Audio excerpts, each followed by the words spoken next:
Good morning, friends of the trailer park. Can you hear me? Hopefully you can hear me. Yes, I'm in a new studio. I bounce studios every show, I think. Rokfin should be kicking in any minute here. And let me check and make sure we are up on the Rumbles. We are officially on Rumble. You guys can join us over there and hit that Rumble, whatever they're called, Rumbles. We need like 15 more before we're allowed to have our own address or something. So yeah, that's where we are. And we're at Twitch too. I don't know what's up with our Twitch.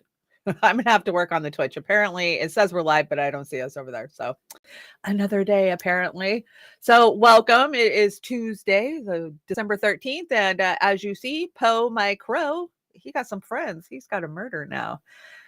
The yellow is terrible. I get it, but every picture of a crow has a black background, and my hair turns green in the black background. So it had to be yellow. It had to be yellow. What's up out there? Let me see. Is the chat starting to roll in? Chat's rolling in. Look at you guys. Let me see who's hanging out here. Kate, I love you. I love your messages. Please come to Port Angeles. Come hang out. You get an Airbnb, I'll crash it. I'll take a vacation. Thank you guys for watching all my videos. As you know, I've been doing the 62 in the month of December for St. Jude's Hospital, and I've been out there walking 2 to 4 miles every day. Yes, I've done over 25 miles since the beginning of December. So in 13 days, I've done 25 miles, and I've taken you guys along for a lot of it. And there's some really cool shit to see where I live. I live by the Olympic rainforest. I'm on the Olympic Peninsula. So I've been kind of taking you guys on different adventures. Like we got a bunch of covered bridges that used to be railroad tracks that I've been going and finding. And let's see, we did downtown Port Angeles yesterday. Of course, you could see across to Victoria, Vancouver, BC.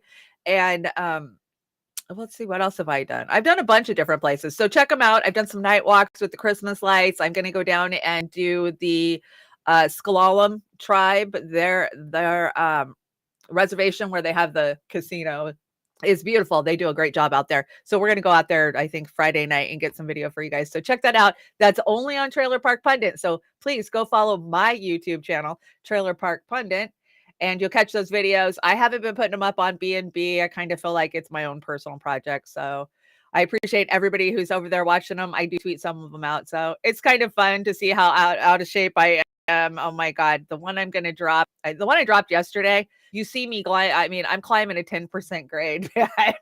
I was huffing and puffing when I got to the top of that. I actually shut the camera off because I didn't want you guys to hear how hard I was breathing. The picture is pixelated. I know. No matter what I do, I can't get it to not do it. Let's see. Is that better? See, now my hair's green.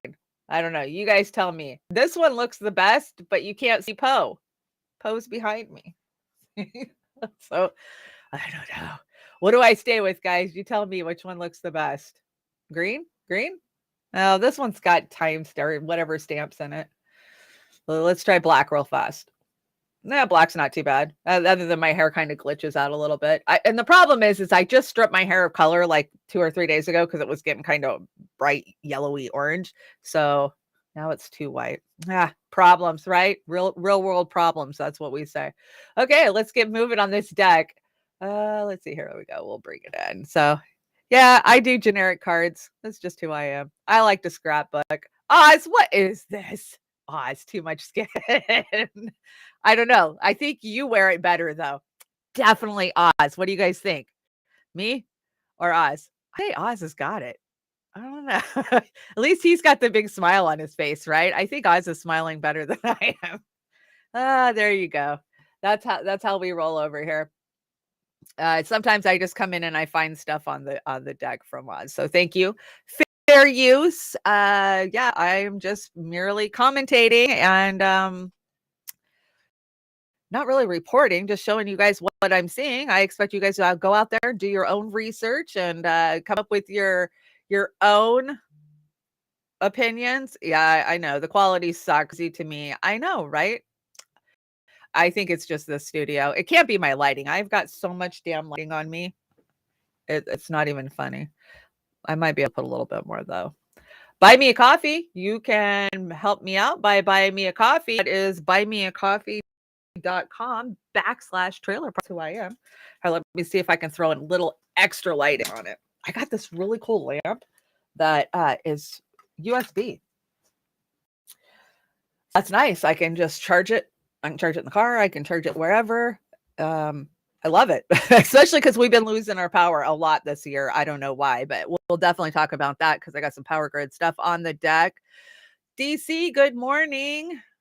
Popeye, good morning, Popeye. Jilly, always hanging out. Kate, Rob Juno's in the house. Thanks, Rob. Who else is in here? Shelly's the best meme master, man. I get the best memes from Shelly. Thank you, Shelly. Who else is in here? Fred Edwards, of course, I probably ever that. And then Restream IO. Nice of you to stop by. Lizzie's hanging out over on the Rokfin. Some of you guys are starting to get your Christmas cards. I saw that we got shouted out over on the AM Wake Up. Did Pasta tell you what it said inside the card? Maybe he didn't want to. I don't know. I know my card was pretty harsh. It said, what did it say? I don't even have it around here. It said, times are tough, times hard. Here's your fucking Christmas card. That's what mine said anyways. I don't know. I don't know if they're personalized messages. They might be. No, let's see if I can get this up. Okay, so this is what I'm doing. I'm doing 62-mile challenge. So yeah, if you'd like to help donate, we are over halfway to my fundraising goal, which was $250, which isn't a lot, but hey, it helps some family not get a bill for cancer treatment, and it helps me get up off my butt and get out there and walk because I'm actually helping the kids out. I think it's great. I've noticed a lot of my friends are like, hey, this is a good idea. And they're planning on doing it next month. There is these challenges every month. You can do it for a lot of different charities. You can do it to fight hunger, childhood hunger. You can do it for cancer.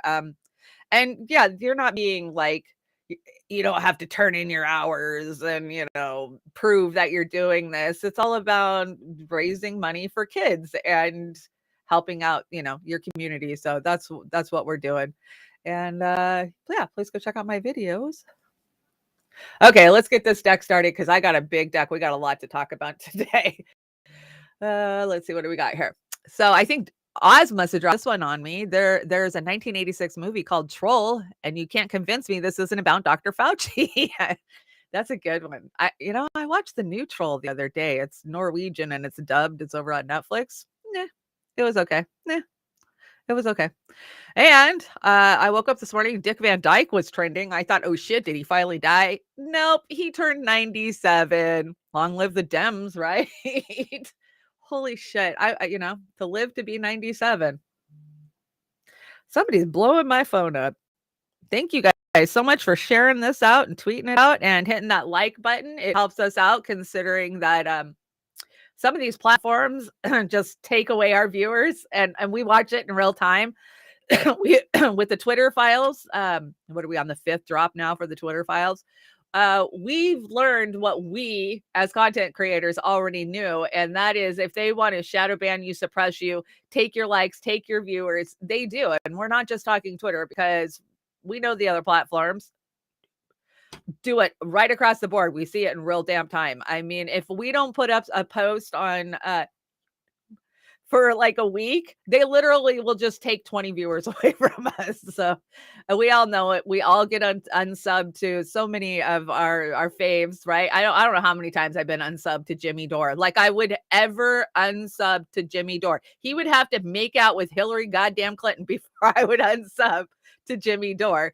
And yeah, that's not happening, right? So Jimmy was on early yesterday, like 9:30 in the fucking morning. I'm like, what? Jimmy's live? Okay, well, this is kind of cool. And I always do this thing where I clean my kitchen when Jimmy's on because, hey, that's like a 2-hour block. I can just turn it on and walk away and listen. Like, God damn it, now I got to clean my kitchen this early in the morning. So thanks, Jimmy. I got my work done early. Yeah, always hit that like button, guys.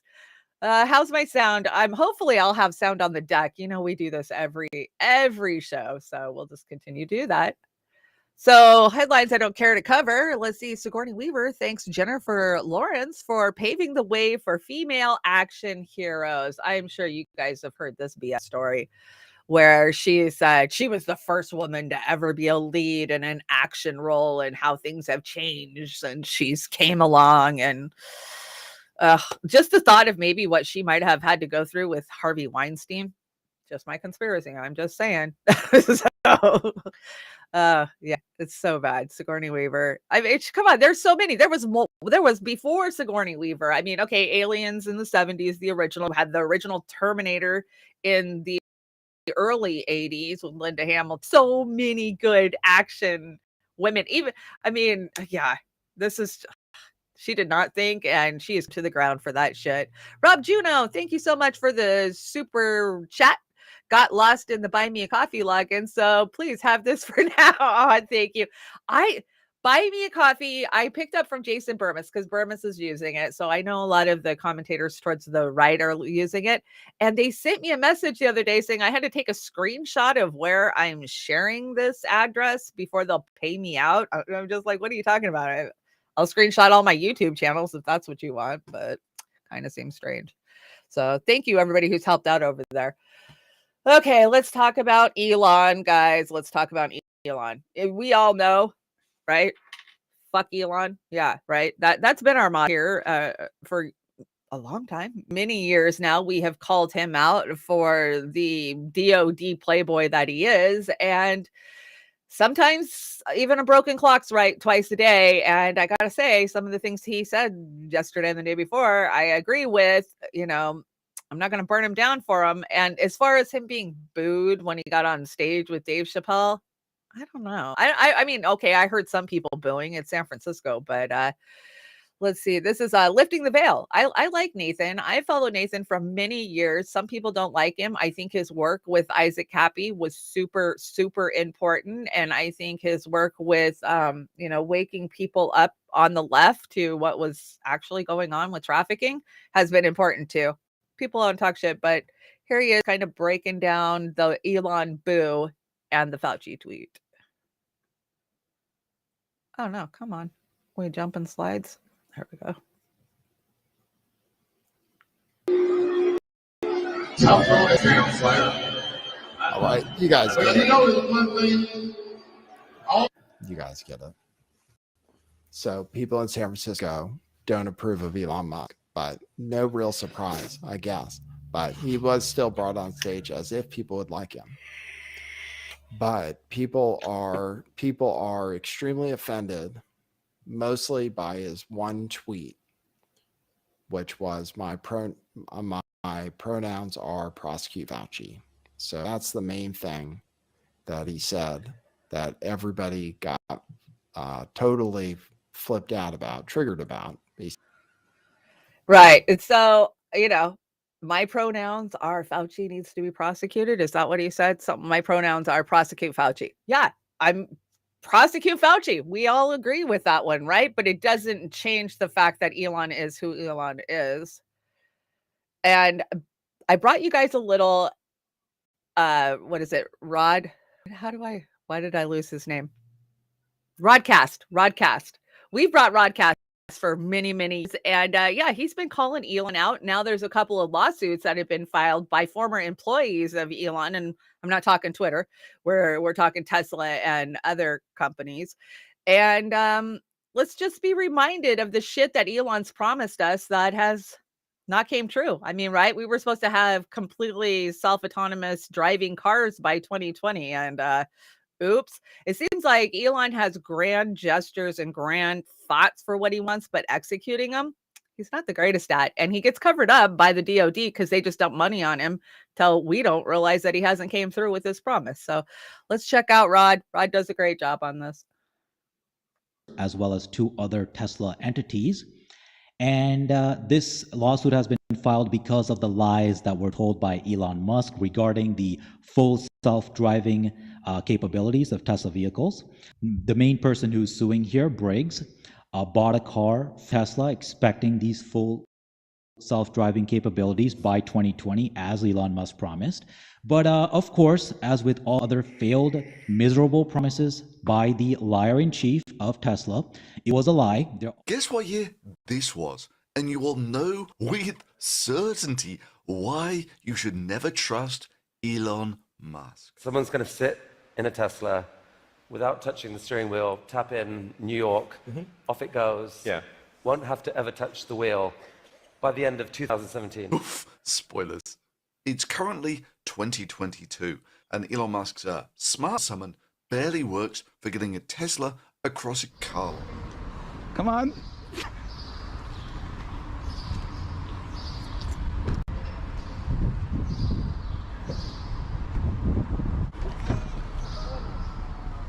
So that was a bit embarrassing. It pulled up and then stopped in the middle of the road and blocked traffic, so that was not good whatsoever. Smart Summon is really cool, and it needs lots and lots of improvements so that it understands not to go in the oncoming lane and not to block the whole road. It is embarrassing where you're trying to do this cool thing, but then it just blocks the whole road, or it's just not doing like a good job. It's like driving like worse than a student driver. That's 2022, when Smart Summon can't even notice when there's a plane in the way.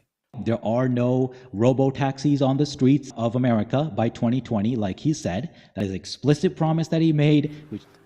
By the middle of next year, we'll have over 1 million Tesla cars on the road with full self-driving hardware, feature complete, at a reliability level that we would consider that no one needs to pay attention. We will have over 1 million robo-taxis on the road. The fleet wakes up with an over-the-air update. Which did not come true, just like the Hyperloop, just like every other solar tiles and all the other lies that Elon Musk has told, which I've been getting up to date with recently by watching videos from 2 YouTube channels that I recommend you guys check out as well. Thunderfoot, who's an actual scientist, unlike Elon Musk, who's not even an engineer, and also Common Sense Skeptic, which is run by people who used to be Elon Musk fans, but now have realized what he is, which is a lying, disgusting, fraudulent, criminal Dutch stain on humanity. And they're exposing his lies every week with. So I thought that maybe checking out those channels would be good for everybody. Yeah, I'm always looking for people that are burning Elon to the ground with truth, and especially scientists. Now, let us remember that Elon only has a liberal arts bachelor's degree. He bachelor's in science. He doesn't even have. He's not a technical and engineer. He is not any of these things that people think he is. He actually absolutely is not. So let's see. Let me know when you want to work it. Do I have sound problems? I don't know. You guys tell me. I just see messages flying. So hopefully my sound's good. So yeah, go check out those channels and let's not buy into Elon's bullshit. DC, I hope that Ryan really gets behind these Twitter leaks and, you know, shakes them out for what they really are. We all know we get played constantly, right? And Elon loves to play us and he gets paid to play us. So sounds good. Okay, great. So yeah, as much as I agree with one thing that he says, doesn't mean I appreciate Musk, because I don't. That would be like appreciating Bezos. I don't appreciate either of these guys. As well as 2 other Tesla entities. Come on. I must have had click to play on that one. So did you guys hear that our power grid has been attacked? Jilly sent me this last week, and apparently it's happened a couple of different times now. And they said shots were fired at North Carolina substation. They had a little video. I think it was a Twitter feed. But that's all they said. There was no information about who was firing shots, why shots were fired. Could it just have been that was a residential neighborhood and maybe somebody was yeah, I know my videos raw. There's just nothing I can do about that. If it seems suspicious to me. I mean, shots fired, but we don't know who it was. Well, that wasn't the end of it. Dabu 7. Of course, he put up a video yesterday talking about how, yeah, they're setting us up. You know, who is sabotaging America's power grid? Probably America would be my guess. So let's check it out. This is Dabu 7, and we have to ask the question at this point: who is attacking our power grid here in America, and doing so on purpose? Without a doubt, these events are not accidents. And they're not trying to say that they are. They're flat out saying they are being attacked. And some people just can't wrap their head around that we're being attacked here in America, our grid, over 120 times this year. It has been hit. That is an astronomical number. It is a record. It is the most it's ever happened in a single year ever And if this isn't a sign that something huge is going on, then I don't know what is. It's obvious. This is organized. It's organized crime, if you will, attacking our grid.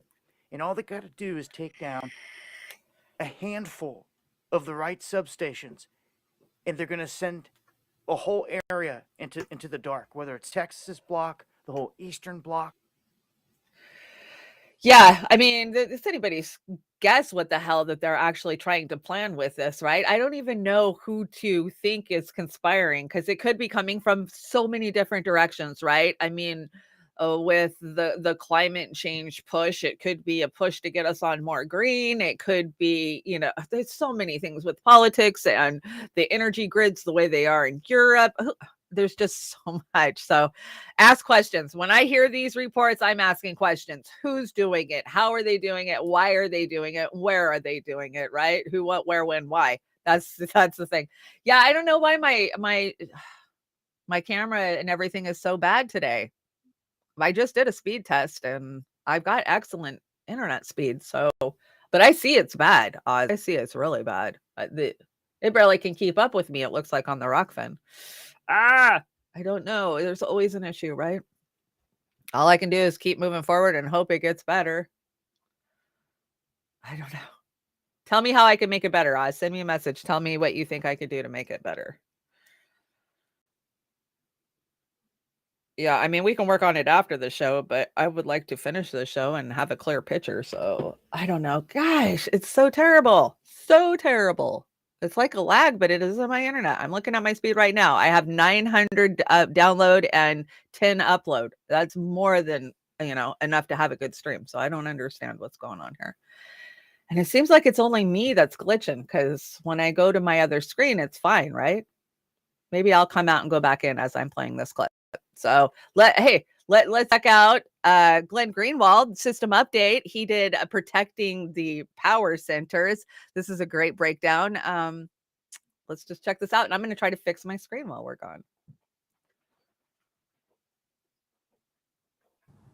One of the central figures in this unfolding Twitter files drama is a man by the name of James Baker. No, not the former White House Chief of Staff and Secretary of State. He's retired, but you'd be forgiven for confusing them because the James Baker just fired from Twitter yesterday is also another Beltway power player. The James Baker everyone is talking about joined the Department of Justice as a lawyer in 1990. He spent most of his career there, eventually becoming the top FBI lawyer in charge of surveillance requests. He testified to Congress in support of the Patriot Act and its massive expansion of the powers of the security state. During his ascent, Baker took a 2-year hiatus to serve as Associate General Counsel at Bridgewater Associates, a top fund. In 2014, he returned to the DOJ, this time as General Counsel, top lawyer of the FBI.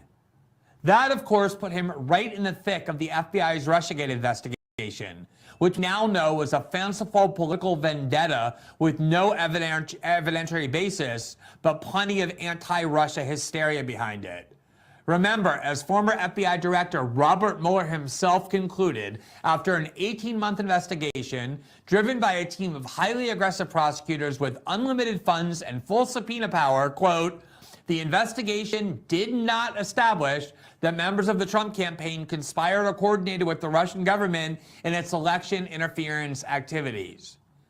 James Baker himself got investigated too for allegedly leaking unauthorized information to the press. Although that investigation ended without charges, Baker abruptly was reassigned anyway. Sources told the Washington Post at the time that this move was unrelated. But anonymous sources say a lot of things. That's one of the great things about getting to disseminate claims to the public while hiding in anonymity. So soon after defending the Patriot Act, overseeing surveillance during the war on terror, and being investigated for politically driven leaks, and being centrally linked to the Russiagate and to the top tiers of Democratic Party politics, James Baker left one of the most important legal jobs in the U.S. security state in 2018. Where did he go? The Brookings Institution, the decades-old venerable liberal DC think tank that became ground zero for some of the deranged and fanatical Trump-era Russiagate conspiracy theories. And then in 2020, Baker joined another Senate power run by establishment Democrats. He joined Twitter as Deputy General Counsel. James Baker's resume makes one thing quite clear. He is not vulnerable or marginalized. He's a highly successful lawyer who's had many well-paid, high-status jobs. But it's not just that. James Baker has also been given a huge amount of public power and trust. We trust him to make the case for who our government should be allowed to spy on. We trusted him to safely use radically expanded powers under the Patriot Act. And in his move to the private sector, we trusted him with substantial influence at one of the nation's most powerful corporations, Twitter, with the power to magnify or censor major news stories and political opinions at will.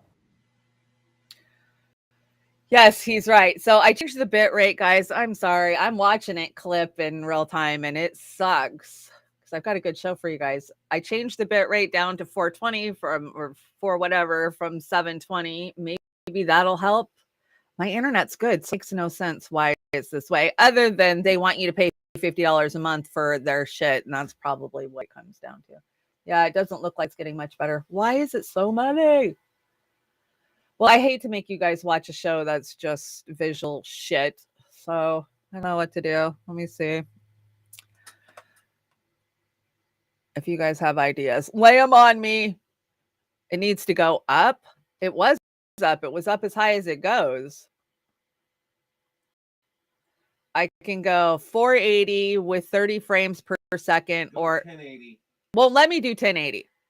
I got to pay to do 1080. You can't bit rate like it's 6,000 to adjust your bit rate. I haven't touched my bit rate, but yeah, no, it seems like it's super messed up. So The bit rate for 1080p should be right around 6,000.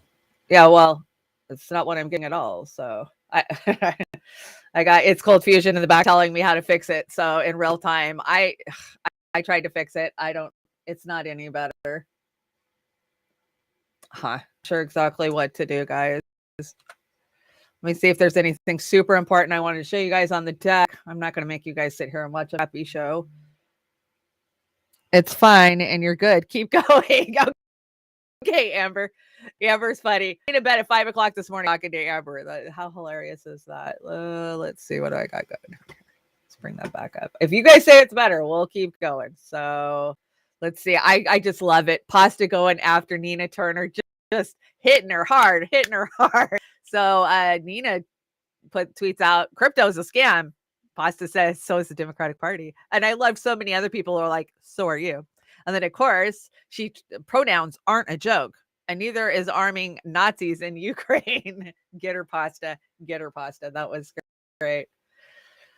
I don't know. It's okay. Okay, so that looked better. The Rokfin's about a minute behind, so it takes me. I know, how hilarious. Hey, Balagusi, welcome. Popeye the Sailor is here. Marby Dog's here too. I love it when you guys file it in the morning. I'm so sorry this looks like shit today. I don't know why. I just don't know why. So repeat after us. Russia is evil. China is evil. Syria is evil. And the U.S. is a beacon of freedom and democracy. Yeah, according to these two little shits, right? Well, I can't even say that, but I'm just trying to get to the point where we don't have too much video. I have a ton of video. Video seems to be lagging, so I'm trying to jump around video. We don't mind. Oh, okay. Well, if you guys don't mind, I'll keep going. You know, I like to have a certain standard, a quality for you guys, and we always have. So bringing a show that I know is visually shitty just makes me feel bad. So, hey, do you guys remember that story where I told you, I brought you the video of the NBC report who accidentally told the truth about Pelosi and Paul Pelosi and the guy and how the door got opened and the police, and then he walked back into the foyer and it was almost like they knew each other. And then they took that down, and NBC took the video down that they had done the report, and then they corrected the record apparently and said, oh, we don't know. But then that guy disappeared. That week he disappeared. We are a month later, and that reporter is still MIA. So there's a lot of questions. What the hell? Where did this guy go? Why did he drop off the minute he was reprimanded for telling truth about Pelosi. Yeah. So let's check this out. This, of course, this is the other redacted. I don't even, there's two redacteds. I don't know why, but let's this out. So just like Julian Assange, when the regime doesn't like your reporting, apparently makes you disappear. Now, sometimes, from their publications, and other times, like Jamal Khashoggi, they actually make you disappear. So here's the order that we want to talk about. Miguel Almaguer, he's an NBC News reporter. A few weeks ago, we brought you the story, the mysterious story of the NBC News reporter, here he is, who told us the truth about what happened in the Paul Pelosi story. After his report aired, which was factually accurate according to the police and the district attorney's filing, okay, that's where this information came from, and separately then confirmed by another NBC News report who's witnessed the body cam footage and confirmed Almaguer's story. He went missing, gone. He was suspended from NBC. His report was deleted from NBC's website, and it was taken off of Twitter completely. Gone. The story is gone. You can't find it anymore. Disappeared. And now no one has heard from Miguel. I mean, no one professionally has heard from him. And when we covered that story 3 weeks ago, I saw someone in the comments saying, yeah, he's missing. So he's been missing since that story. So that was a week, and then now it's about a month. It's over a month now. He's gone. Yeah. Not a peep. He's been kept off the air by NBC. No mention of it. And he's not on Twitter. No, not a word about this. Gone. So let me just play. This is the original NBC News report that got him disappeared. Craig, good morning. When officers arrived here at the Pelosi home exactly a week ago today, they initially didn't have any idea exactly what was going on. They knew they had a high priority call on their hand. What was unclear, what was happening inside the property just by. So I didn't bring you his whole report because I've brought it before, and you can find it if you go out there, and it's like 4 minutes long. I didn't want to make you guys sit through 4 minutes, but yeah, we've got questions. And now I'm not saying that this guy has been Clintoned, right? But I honestly believe he's been paid to go away and to be quiet and not to say anything. And if you look at this man, he looks like the epitome of establishment stooge who would just parrot anything that they wanted him to. And I honestly think that this was just, oops, he just accidentally told the truth, because that's what you're supposed to do in reporting in journalism. Right. And yeah, so we'll see if he shows back up or if he shows up somewhere, not alive. Speaks volumes. It speaks volumes. And then I love how that's not even a story anymore. We're just not going to talk about it anymore. He was, Pelosi's home. He's fine. So sorry, guys, my phones are blowing up in all my messages. People are trying to help me fix my stream today, but it ain't happening.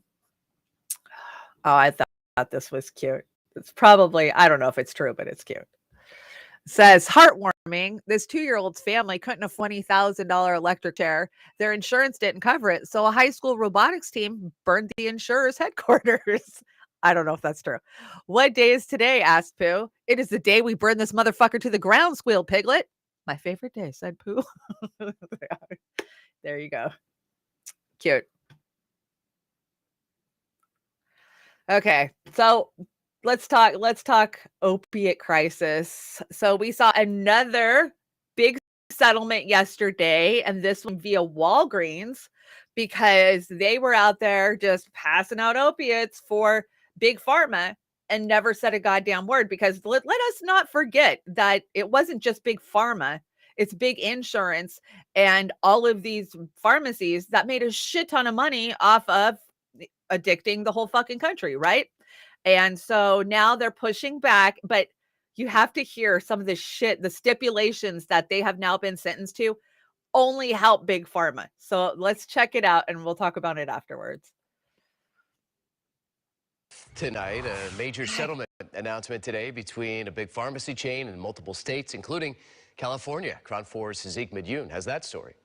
A $5.7 billion opioid settlement has been reached between Walgreens and several states, including California, which is expected to receive $510 million for communities impacted by the opioid crisis. The announcement came from State Attorney General Rob Bonta, who says, quote, "This settlement is another win in our ongoing fight to bring help and healing to California communities harmed by the opioid crisis," unquote. Walgreens knew from its pharmacists that there were many problematic situations involving the pills that were being distributed to patients in San Francisco, and yet turned a blind eye. San Francisco City Attorney David Chu with perspective on taking on Big Pharma, having won a landmark opioid trial on behalf of the city against Walgreens earlier this year. From our perspective, these corporate defendants saw enormous dollar signs in peddling these dangerous pharmaceutical products to patients across America. They saw billions of dollars attached to it and did very little to address what was happening. San Francisco being one of the cities hit hardest by the effects of the opioid crisis. From Turk and Eddie, it's going to be for the OD unconscious responsibility one. A few years ago, we lost 7 San Franciscans to the opioid crisis in 2020, which was more than double the number of folks that we lost during that year of the COVID-19 pandemic. The multi-state settlement with Walgreens includes a controlled substance compliance program, a requirement to investigate red flags, site visits and compliance reviews of individual pharmacies, an agreement to provide unblinded sales data from the company's distributor to drug manufacturers. And it doesn't stop there. Officials with the Attorney General's office say California is assessing similar settlement terms with the CVS pharmacy. Okay, so I want to kind of back that up because there was something in there I wanted to point out. Hardest by the effect. Includes a control. Oh, dang it, I went too far. Okay, so the fact that really got me on this whole report, right? I mean, it wasn't just Walgreens. We're going to see this with Rite Aid and CVS and the biggest pharmacies around the country. So they were told that they have to do a compliance program, right? And they have to turn people in red flags. You know, red flags, if you've ever been on pain management, red flags will ruin your life in a fucking heartbeat. And red flags are, I lost my pills, somebody stole my pills, filling too many scripts, is just behavior that flags them that you might have a problem. But here's the one that really got me. And that is that they have to turn over their sales data to Big Pharma. I question this. Why do the pharmacies have to turn over their data to Big Pharma? I think this only helps Big Pharma to, further their sales. Is the way it looks at. But yeah, Shelley, I agree with you. Sadly, what this does is we have a lot of people in this country who need opiates. My mother had MS. She was on morphine for 30 years. I don't know how she would have made her made it through her life. She barely did as it was without an opiate. And so what this does is this further demonizes those who actually need the opiates when they go to the pharmacy to try to get the opiates, or, they go to their doctor. But it also, it helps Big Pharma. Here's all of our data. You're low on this pill. You're not selling enough of this one. You're not putting out enough of that one. I just think that it helps Big Pharma even more. And bottom line, how much of this money actually makes it into the community, let alone into the hands or the people who were affected the most by this, by those of us who were prescribed an addiction and, had to deal with it on our own. This is just a sad, scary state. And all this money will just line somebody else's pocket. So is it even helping the community? No, exactly. $0 go to people that suffered from this. So some CEO somewhere will just get more money in their pocket, or some program that's supposed to be helping people just get more money in their pocket. That's what we'll be from all of this.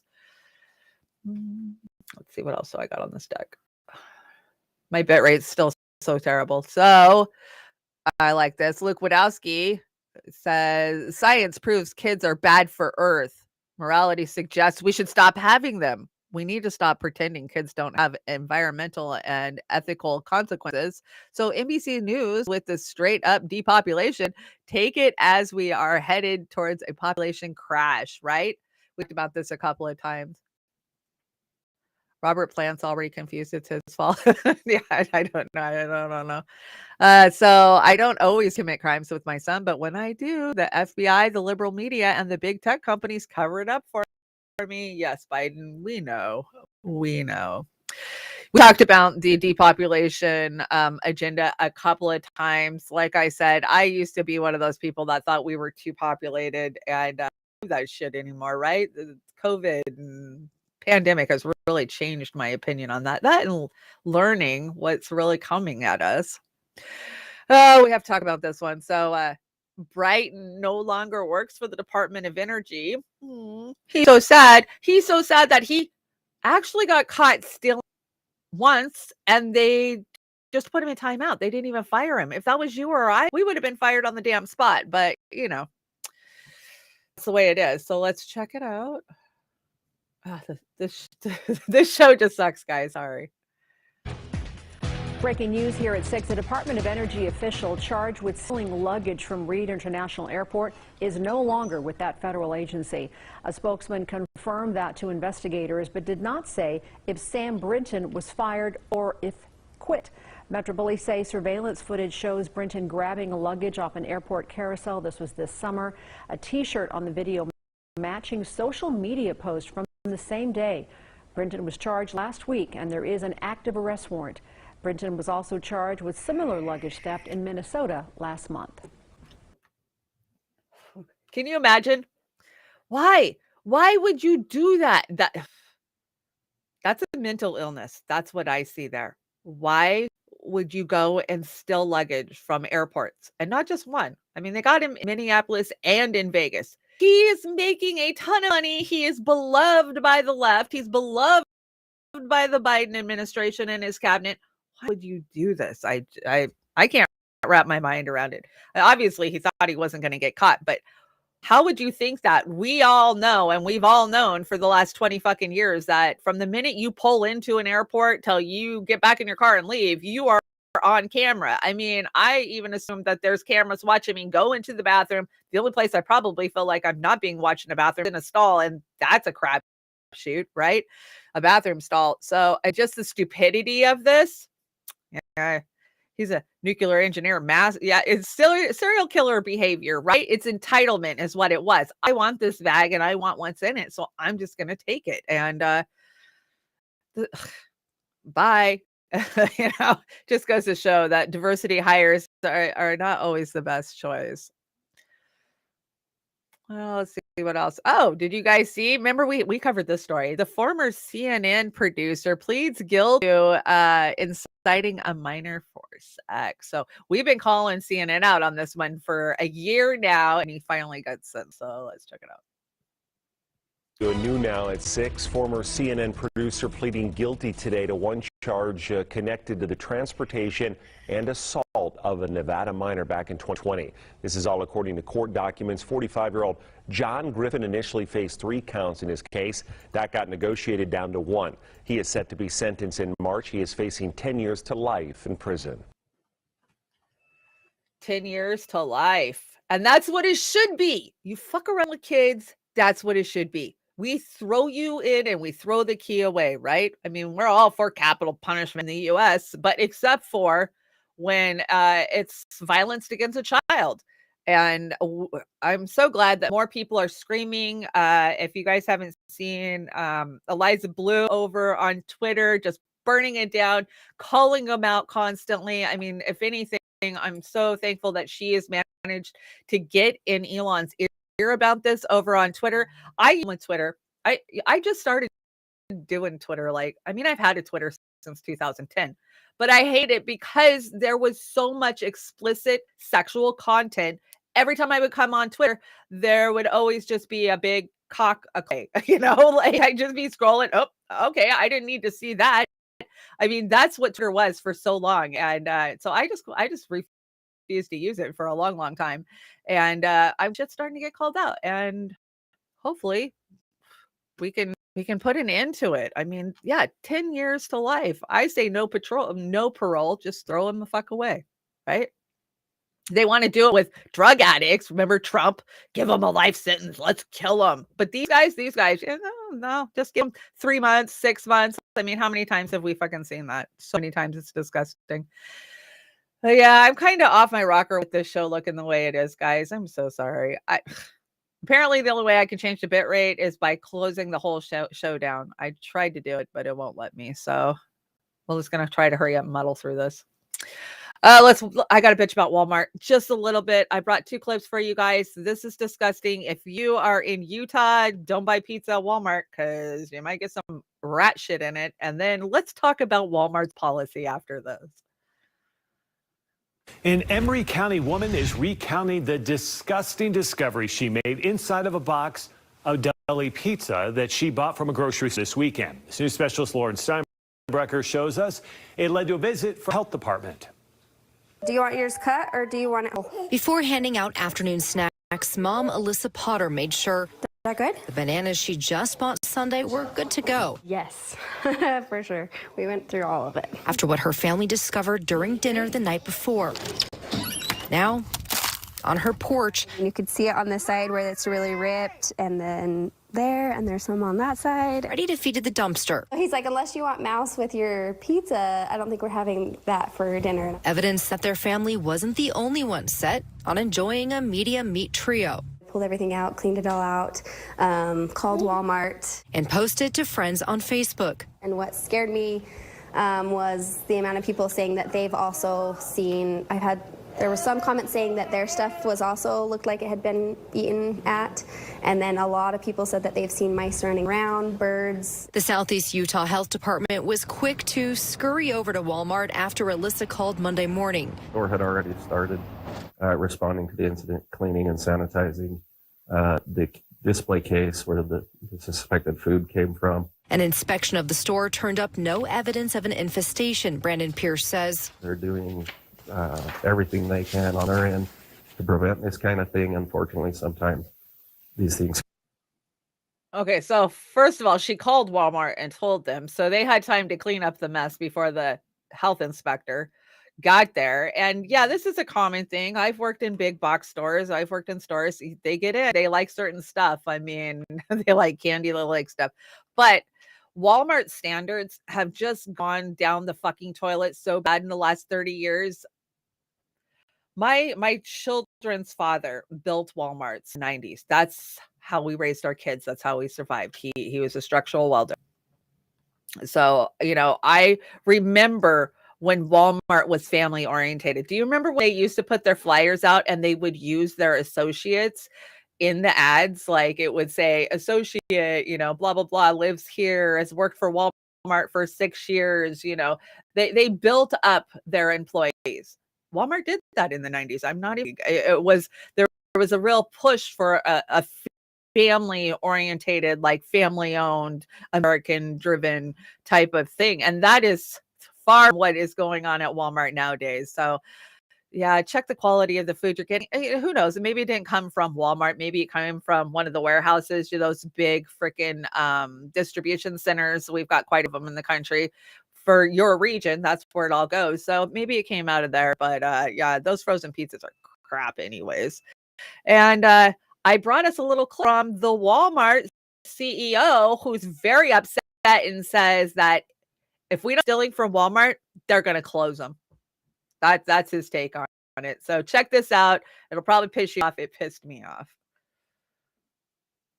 Walmart customers were in for quite a shock when the company's CEO Doug McMillon issued an emotional statement about how many of their customers would be impacted by future changes. He voiced concern that these changes will have an immense effect on people's livelihoods and wallets, and it's definitely stirred up conversation among some of the millions of people who frequent the store.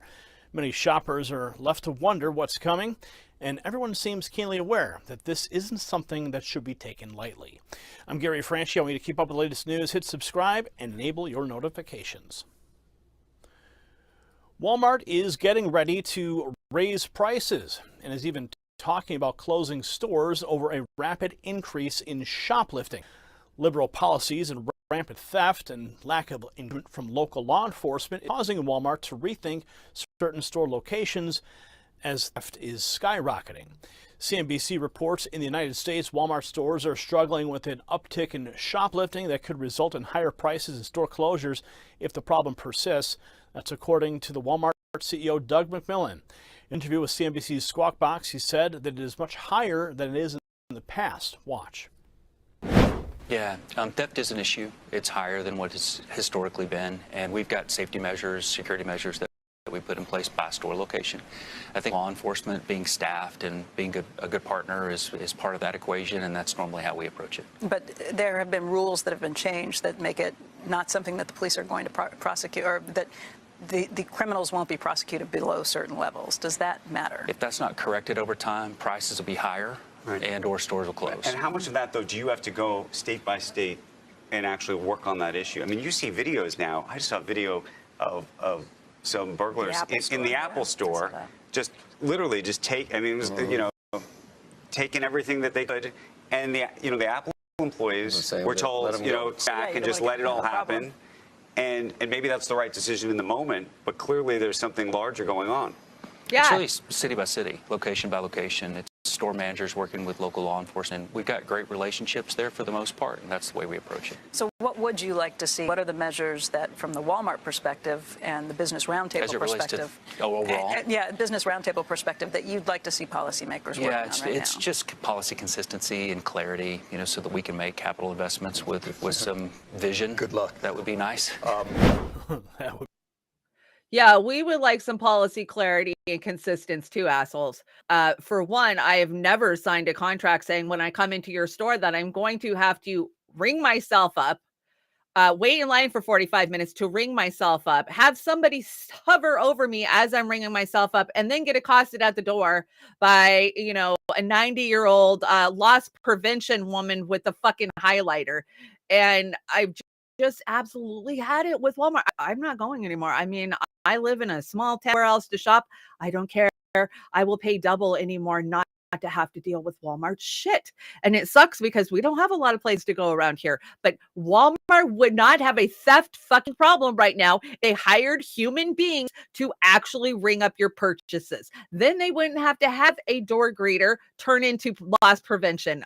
It just infuriates me. They want to know what the problem started when they started the self-checkout. All stores have theft. All stores account for loss prevention. They know they're going to lose money, and it's a fucking write-off. They don't even care. All the years of working in big stores, box stores in my life, I worked at Target for a while. They say, let them out the door. Don't even. When I worked at Target, they treated the employees as theft. The night they let like the whole seasonal team go, they called everybody in, went through their lockers, and then escorted them to the door to let them the fuck out. These are people who worked their ass off for them for the last 6 months so they could have a good Christmas season, and that's the thank you get. But you can have somebody in the store walk out with the whole entire shopping cart, and they'll be like, oh no, you got to let him go. We can't stop him at the door. That's what we were trained. You cannot do shit. And then he says, oh, it needs to be on law enforcement. We have laws. If it's under $1,000, it's not up to the law enforcement to go out there and be loss prevention for Walmart. I mean, this stuff just infuriates me. They want to know where the problem is. The problem started when they brought in the fucking scanner machines, the selfless checkout. That's their problem. And until we as a people say no more, we're done, we're not doing it, they're just going to continue to do this. And as far as I'm concerned, close stores. Good. Maybe some mom and pops and some small businesses will have a fucking chance to actually grow, because how many thousands and thousands of businesses were put out because of fucking Walmart and their cheap goods, right? So there's my Walmart rant for the day. But just listening to that guy go, oh, we have a problem. Yeah, we do have a problem. It's called you guys. That's the problem. Okay, we're going to talk about, we have to do it very carefully, because we know we'll get in trouble. Do you guys see that Carrie Lake filed a lawsuit over Arizona's election? Let's see how this turns out, huh? I mean, we know how these lawsuits go. We've been watching them for years now. But the secretaries of state around the country are quitting because they can't handle the crazy conspiracy pushback that's coming from those who don't believe the election results. So let's just look at Oregon for an example. Oregon Secretary of State or Auditor walked out. She resigned. And this one's going to make you mad. So the governor of Oregon, total shit lib. She shit libs out. Just listen to this. Moving on now to elections. Oregon's second director in 2 years is calling it quits. Deborah Scroggins joined the Secretary of State's office in 2020 after a 3-month search. The last fired by Bev Clarno, the Secretary of State at the time, after he pointed out problems with the state's aging equipment. Today, I asked Oregon Governor Kate Brown about the resignation, which she said is a question for the Secretary of State. But then, as governor and as a former Secretary of State herself, she talked about the job of elections director. I will say that overseeing elections, particularly now after the Trump administration and his efforts to frankly provide false information to Americans about the integrity of our voting systems. Being in elections is an incredibly tough job right now. Secretaries of State across the nation have gotten death threats. It is absolutely unacceptable. By any measure, by any account, America, and particularly Oregon, has one of the most safe and secure voting systems in the entire world. And let me just correct something I said there. Deborah Scroggins actually was appointed in 2021. Now, I asked the governor if there's a systemic problem with the elections position right now. Governor Brown said no, it's just a super tough job. And that's pretty much what the resigning elections director said in her letter.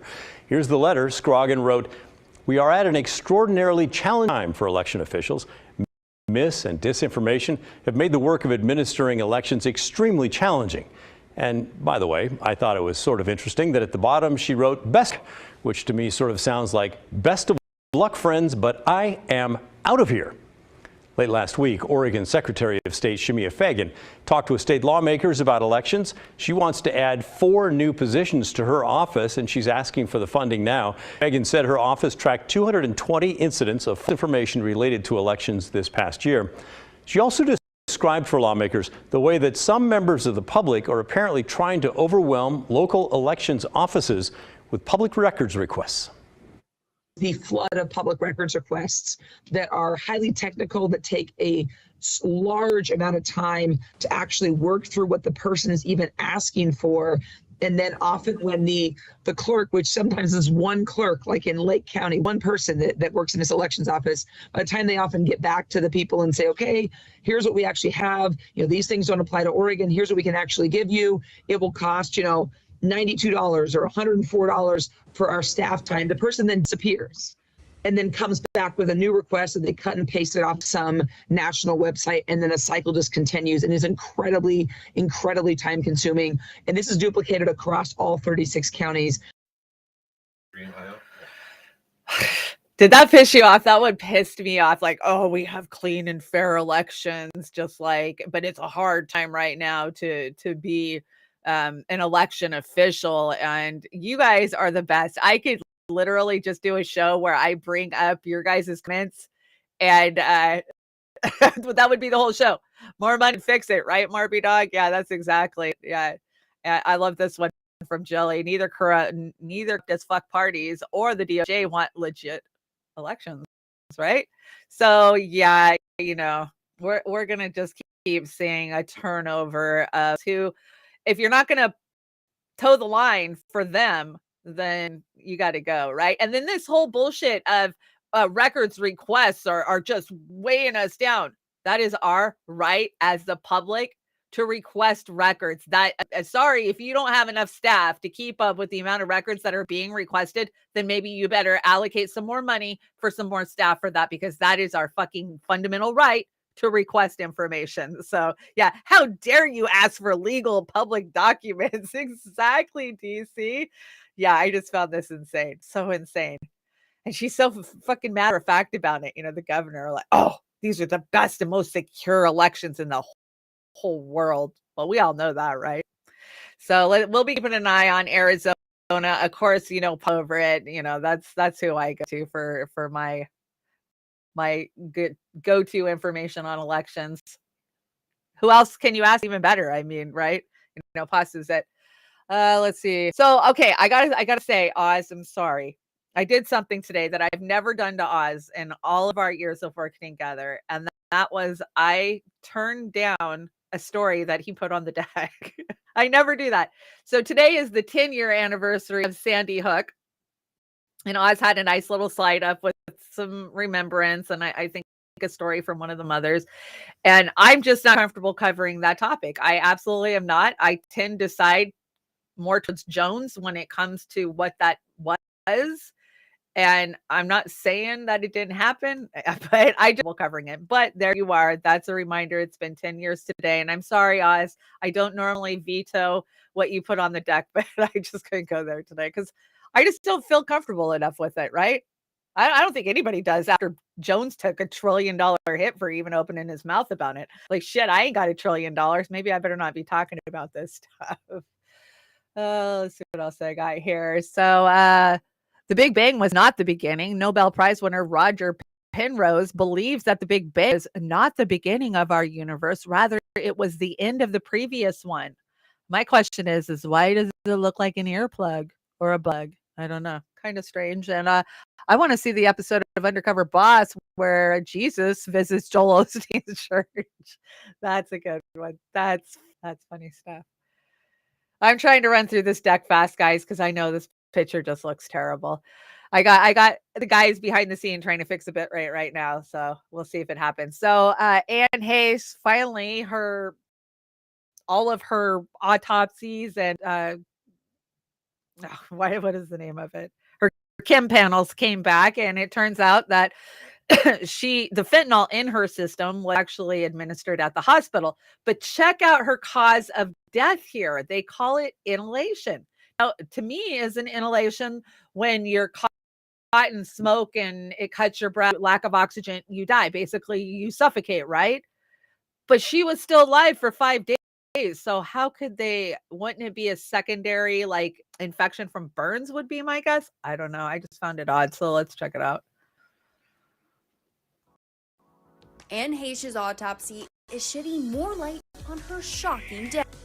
Months after the actress died following a fiery car crash back in August, Los Angeles County Medical Examiner coroner reports that Anne was not impaired by drugs at the time of the incident.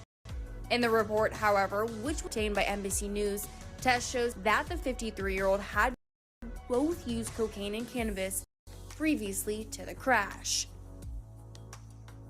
The toxicology also showed Anne had fentanyl in her system, but the report states that it was, quote, obtained after she received treatment at the hospital. Anne's cause of death has been ruled as an accident, saying she died of, quote, inhalation and thermal injuries after she crashed into a home in Los Angeles' Mara Vista neighborhood on August 5th. The crash sparked a fire that engulfed the property and Anne's vehicle. At the time, a spokesperson confirmed to Access Hollywood that she was in critical condition and a coma with a, quote, significant pulmonary injury requiring medical ventilation and burns that required surgical intervention. Anne died on August 11th after being taken off life. So there you go. That kind of wraps up that story. I mean, so many people were interested in the story. Of course, there was all the conspiracy theories out there about, was she killed? Why did she do it? She was high. I don't think we'll ever really know in a case like this, right? Sad, still a sad story. And there you go. There was a postmortem on it. I think that she was a monarch and Ellen DeGeneres was still her handler. Ooh, that's a good one, Shelley. That could very be. That's a good one. Yeah. See, I love you guys. You're so smart. You think of things I don't even think of. And why are you going to talk about corned beef and Swiss? Oh my gosh, you guys are making me want a Reuben. Is it lunchtime already? Ellen is really weird. They're all really weird. And speaking of that, I brought us a little clip and I actually think it's the next one. Oh, Cocaine Bear. We'll come back to Cocaine Bear. Let's talk about it. Woke Hollywood is failing, and that's a good thing.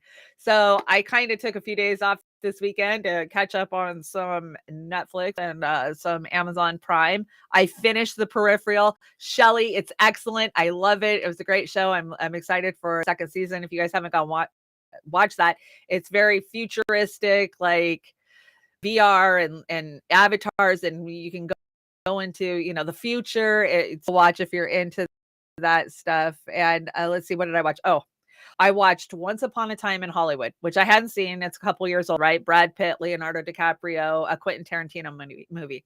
Now, for the longest time, I was a huge Tarantino fan. I owned a video store, and I could quote you damn near all of Tarantino's movies for 20 fucking years. Then I realized who Tarantino was and what he was about, right? He's a huge Zionist, not only that, but he's got some sick, twisted fetishes himself, which I saw very loud and clear by watching Once Upon a Time in Hollywood. Now, just the fact that the Manson murders and they kind of twist it and it's about the neighbor, it doesn't make any sense other than it's Tarantino's pulp fiction-y wet dream about the Manson case, I think. But here's the thing that got me is the goddamn foot fetish that he has. Now, have we all seen this? We slowly saw it through the years. We saw it with Uma Thurman in Kill Bill and with Pulp Fiction. Of course, she's always barefoot. And then, of course, we saw it in Jackie Brown when you had, was it Bridget Fonda? Her constantly showing her feet. And this Once Upon a Time in Hollywood, foot shot after foot shot, and not just a foot shot. We're talking dirty foot shot. If I was that woman or that actress who was told I have to put my feet up in the air so that he could zoom in on them, I would be like, dude, you have a sick fucking problem. Why is that even a part of this? I haven't seen it. You will definitely notice Tarantino's sick foot fetish. But let's talk about woke Hollywood and how they're failing. And off. Okay? Nerdrotic.com. Remember all those Access Media articles telling the thing that you clearly didn't like was a good thing? For instance, The Last Jedi has no respect for nostalgia, and that's a good thing. Disney killed the Star Wars expanded universe. Why, that's a good thing. Eternals is not your typical Marvel movie, and that's a good thing. Andor does Star Wars, and that's a good thing.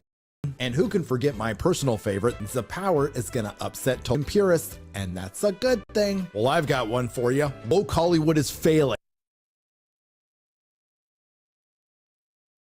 And that's a good thing, right? Yeah, they're failing. So the Peripheral is actually on Amazon Prime. So not Netflix, Amazon Prime if you want to watch The Peripheral right now. They've got all their Black Friday deals out there. I think I got Stars for like $1.99 for the next 3 months or something. Hollywood burn. Yes, I have to agree. As Pooh would say, it's a good day to burn this bitch to the ground. So yeah, definitely check out The Peripheral over on the other channel. Okay, let's go back and talk about the Cocaine Cowboy or Cocaine Bear. So have you guys been seeing this meme, this Fozzie Coke Bear? His jokes aren't the only killer. Did you know that this is truly inspired by real events? I didn't know that. And the crazy thing is I had heard the story way before I saw that meme, and now that meme's just moving around. So let's check out this crazy story about the Cocaine Bear, and this really happened. About 3 months after Thornton's unfortunate death, Cocaine Bear was discovered in the Chattahoochee National Forest in Georgia. This is the same forest where Thornton's plane, a 404, which had put the autopilot on and leapt out of, had crashed. The 175-pound black bear was found surrounded by 40 empty packages that had been torn open, all of which contained traces of cocaine. Putting 2 and 2 together, investigators reasoned that the packages had likely originally been full of cocaine before the bear got to them. They further surmised that Thornton must have decided to drop the packages from the plane owing to already being heavily loaded down with near 80 pounds of cocaine that he'd be carrying when he jumped. Presumably, he intended to go and retrieve those packages once he was safely on the ground. However, even if he had survived the jump, he would have found that the bear in question had eaten the contents of all 40 containers. To confirm this is actually what happened to the bear, its body was packed up into the Georgia Bureau of Investigation, where it was cut open and its stomach was examined. The medical examiner who performed the procedure would later note of his findings, its stomach was literally packed to the brim with cocaine. There isn't a mammal on the planet that could survive that. Cerebral hemorrhaging, respiratory failure, hypothermia, renal failure, heart failure, stroke, you name it, that bear had it. News of the bear's unusual fate was reported upon by papers across the country, and it quickly became enshrined as part of the legend surrounding Thornton that had come up in Kentucky. Indeed, this tale today is known there as the Bluegrass Conspiracy. Cocaine Bear himself was playfully nicknamed Pablo Escobar, after notorious drug lord Pablo Escobar, who at his cartel's peak is estimated to have supplied upwards of 80% of the cocaine into the United States. Okay, so that was a crazy story. There was a drug smuggler who was flying over the Chattanooga, and he had tons and tons of coke, and apparently he jumped out of the plane with a ton of money, and he had pushed the cocaine out apparently before he put the plane on autopilot, and he jumped himself. Well, apparently this guy was a dare, just coked out, and he liked to wait before he would pull his parachute to see how far he could get to the ground. And it was dark, and apparently he pulled it too late, and splat, he was dead. And then they go and they find the bear like a couple of days later, and this bear had ingested all this cocaine and died. So that poor bear's life was over, but his adventures had just, because they taxidermied that bear, and that bear has been doing the rounds. So that is the story of Pablo Bear and the cocaine bear. So that's where that comes from. And yeah, I hear you. Who was it? Was it Marby that said, I don't like this guy, or DC? This guy, he gets on my nerves too. Oh, sorry, Rob. It was Rob. The commercial, yeah, you have to fast forward through his stuff to even get to what the point he's trying to make, because there is literally some crackling every 2 seconds, and he tends to ramble. But that was the only great little clip I could find that tells the cocaine bear story. So there you are. Cocaine bears. Most cocaine bears live in Northern California. Isn't that the truth, man? Isn't that the truth? Too funny. I want to thank you guys for hanging in there. All 50 of you who've been just rocking it, hanging out with the crappy bit rate that I got going on.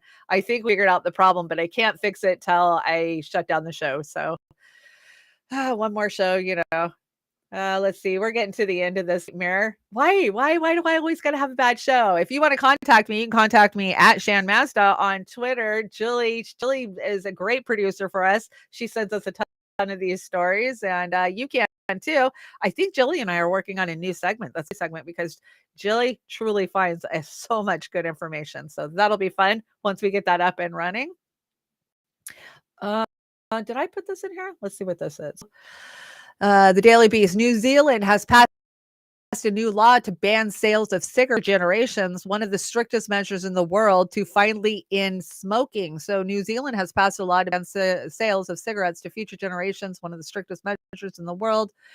Thousands of people will live longer, healthier lives, and a healthier system will be a $5 billion better off from not needing to treat illnesses caused by smoking, such as numerous types of cancers, heart strokes, amputations. Associated Health Minister Inisa Viral says that the law that was passed on Tuesday, the law accompanied by several other measures to ultimately make smoking harder, bans the sale of cigarettes to anybody born on or after January 1st of 2009.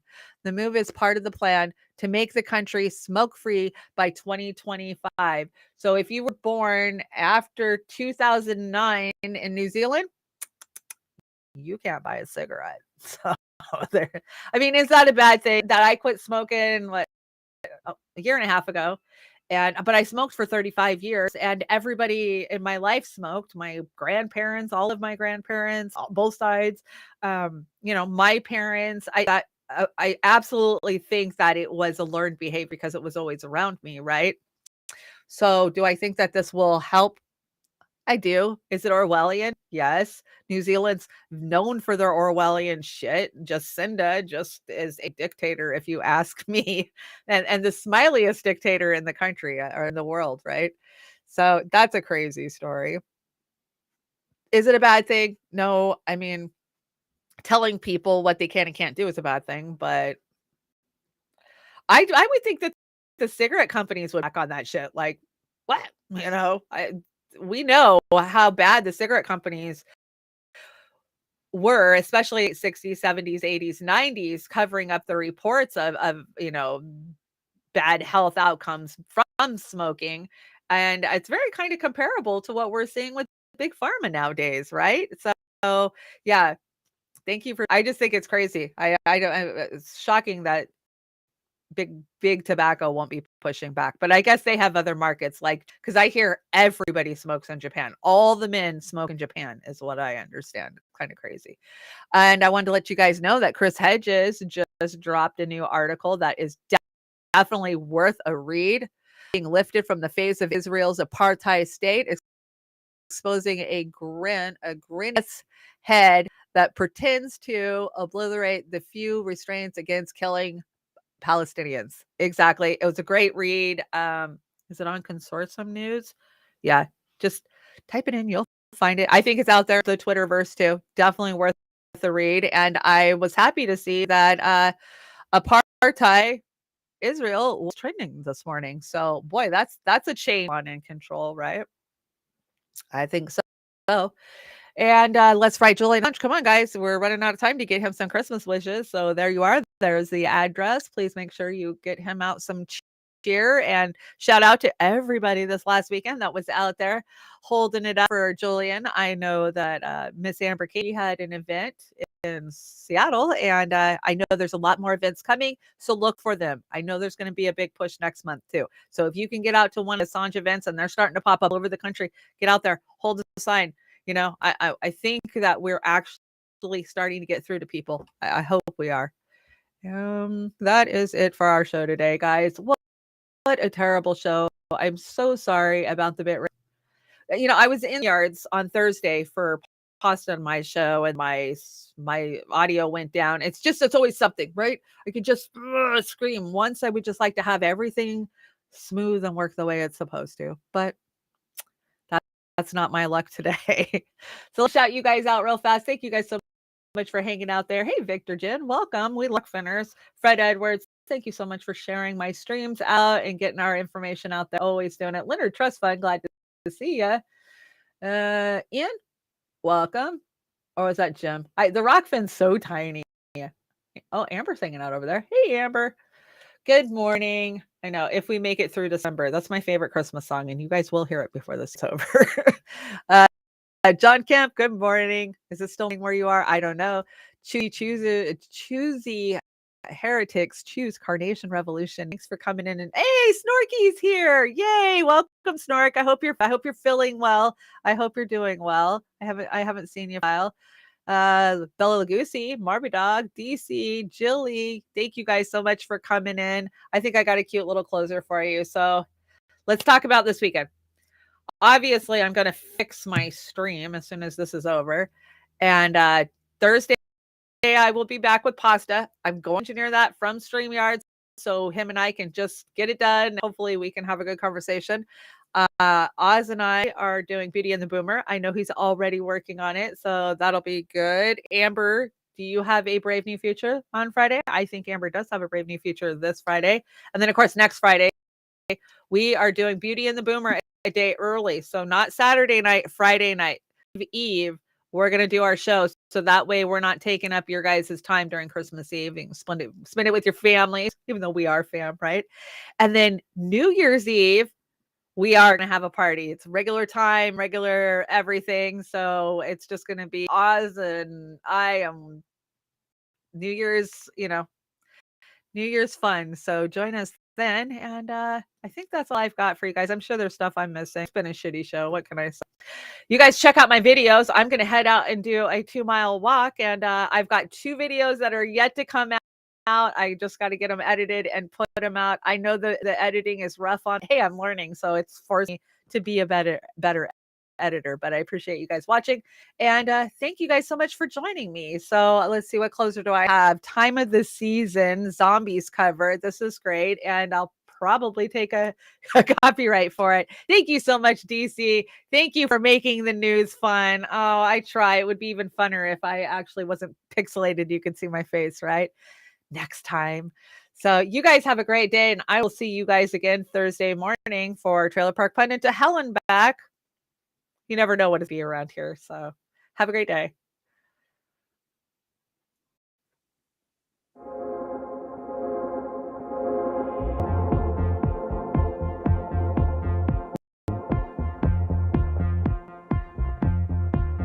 It's the time of the season when love runs high. In this time, give it to me easy and let me try with pleasured hands to take you in the sun to promised lands, to show you everyone. It's the time of the season for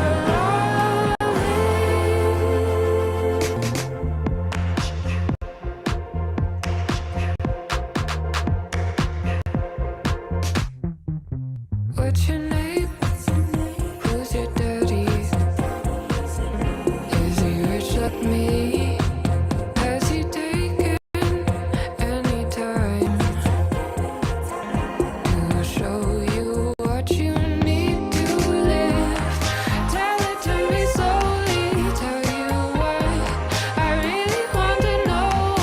It's the time of the season for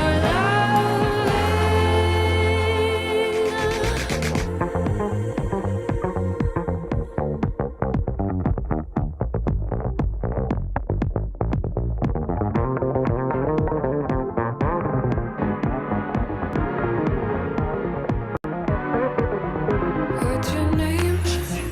Who's your daddy? Is he rich like me? Has he taken